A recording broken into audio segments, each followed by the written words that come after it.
Good morning, students.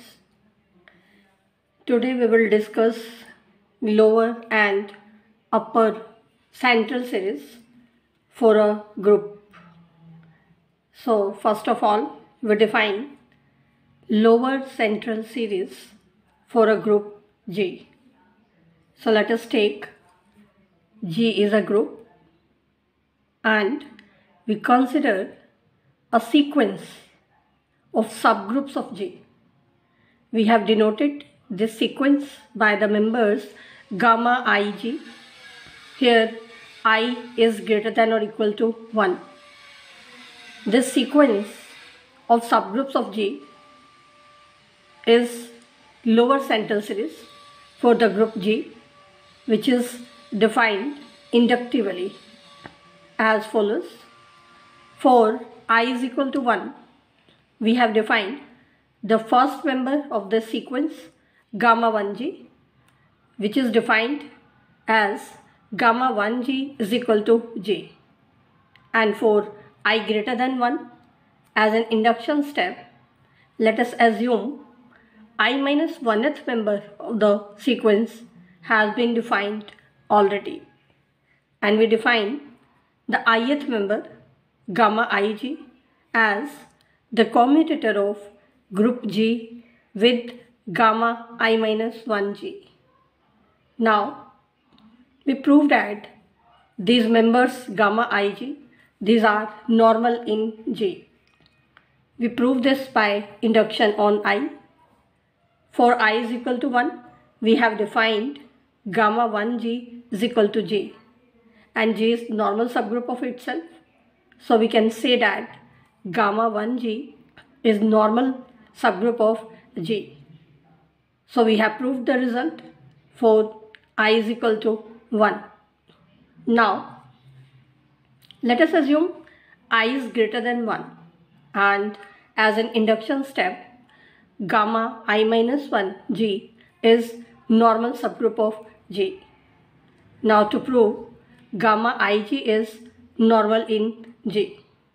Now by definition from here, gamma ig, this is the commutator of G with gamma I minus 1g. Now because G is normal subgroup of itself, by induction step, gamma I minus 1, this is normal in G, and therefore their commutator will also be normal in G. So we have proved gamma ig is normal in G. So this completes the induction, and this proves that each member of the sequence gamma ig, that is normal in G. Now, next we show that gamma I plus 1g is contained in gamma ig, and this is true for every I greater than or equal to 1. To prove this, we will use this result which we have discussed already, that if we are having a group G, A and B are two subgroups of G and B is normal in G, then the commutator of A with B is contained in B. Now here B is the group gamma ig. Gamma ig is normal in G. So the commutator of G with gamma ig, that will be contained in gamma ig. By definition, this commutator defines gamma I plus 1g. So from here we have obtained gamma I plus 1g is contained in gamma ig. So in this way we have obtained a descending chain of subgroups of G given by G is equal to gamma 1g contains gamma 2g contains gamma 3g and so on. This series is called lower central series for the group G. Now, next we define the upper central series for a group G. So let us take a group G and a sequence of subgroups of G denoted by the members of the sequence ZIG. Here I is greater than or equal to 0. We define the upper central series for the group G inductively. For I is equal to 0, we have defined the member Z0Z is equal to identity. And for I greater than or equal to 1, as an induction step, we assume I minus 1th member of the sequence has already been defined. And we define the factor group Zij by Zi minus 1G as the center of the factor group G by Zi minus 1G. Now, because this is a central subgroup and central subgroups are always normal, so we can say that this factor group is normal in G by Zi minus 1G, and therefore we can say that Zij is normal in G. Also, the sequence of the members, that is ascending sequence, means Zi minus 1G is contained in Zij, and this is true for every I greater than or equal to 1. So, the ascending chain of subgroups of G defined by identity is equal to Z0G, that is contained in Z1G, that is contained in Z2G, and so on. This ascending chain of subgroups of G is called upper central series for the group G, which is defined inductively by Zij by Zi minus 1G is equal to center of the factor group G by Zi minus 1G, and this is true for every I greater than or equal to 1. Now, next we discuss a theorem based on lower central series. So the theorem is, let G is a group, then G is nilpotent group of class C if and only if gamma C G, that is not equal to identity, but gamma C plus 1G, that is identity. So first of all, let us take the group G is nilpotent of class C, and we have to prove that gamma CG is not equal to identity, but gamma C plus 1G is identity. Now, because G is nilpotent of class C, so by definition of nilpotent group of nilpotency class C, we have a central series for the group G given by G is equal to G naught, contains G1, contains G2, and so on, contains GC is equal to identity. This is a central series for the group G having the length C, and therefore the commutator of G with Gi is contained in Gi plus 1. Here I varies from 0 to C minus 1. Now we claim that gamma I plus 1G is contained in Gi, and this is true for every I varying from 0 to C. Now we prove this result by induction on I.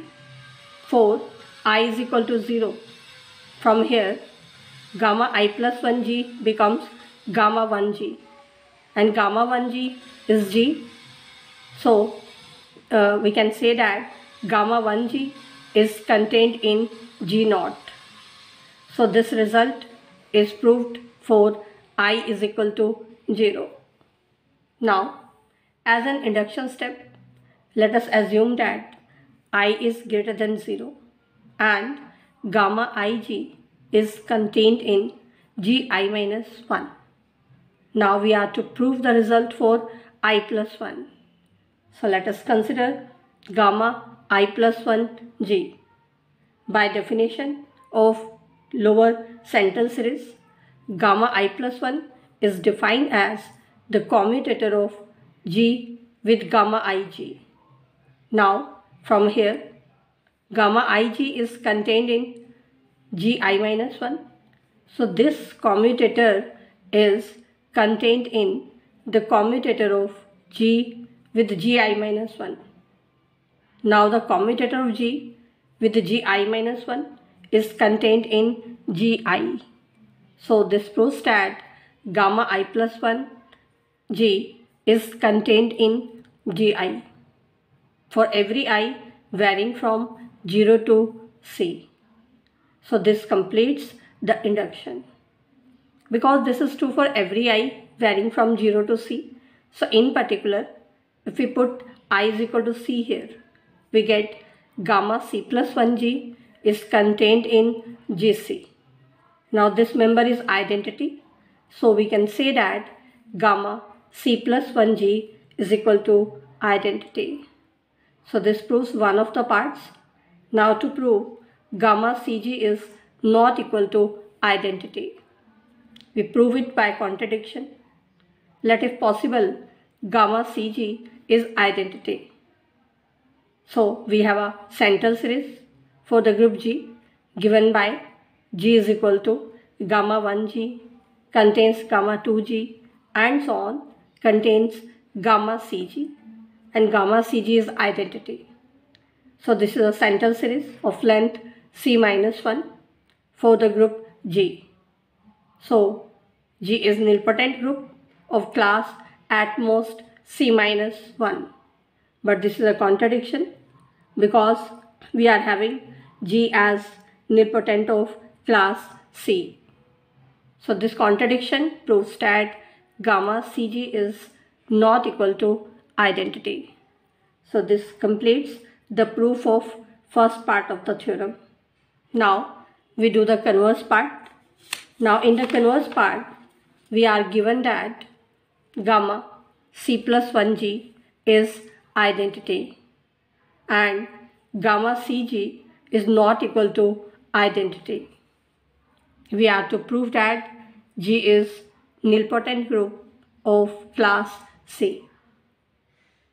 Now, because we know that the series G is equal to gamma 1G contains gamma 2G contains gamma 3G and so on contains gamma C plus 1G is equal to identity. This is central series for the group G having the length C, and therefore we can say that G is nilpotent group of class at most C. We have to show that G is nilpotent of class C.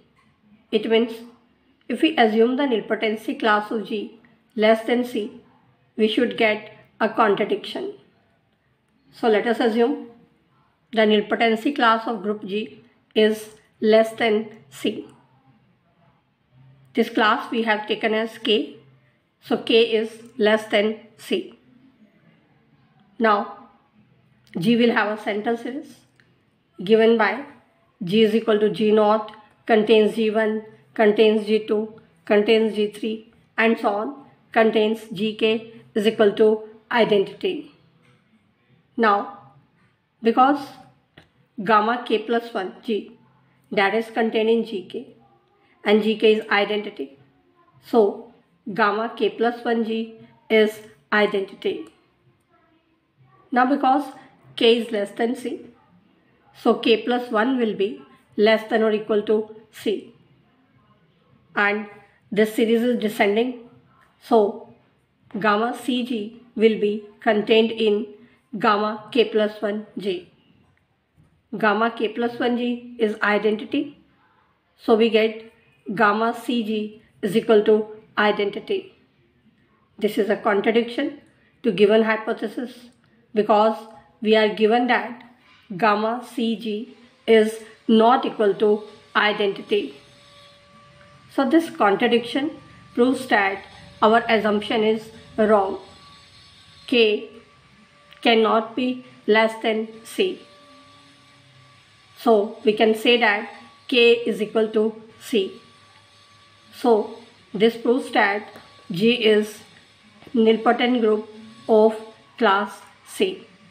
So this completes the proof of this theorem.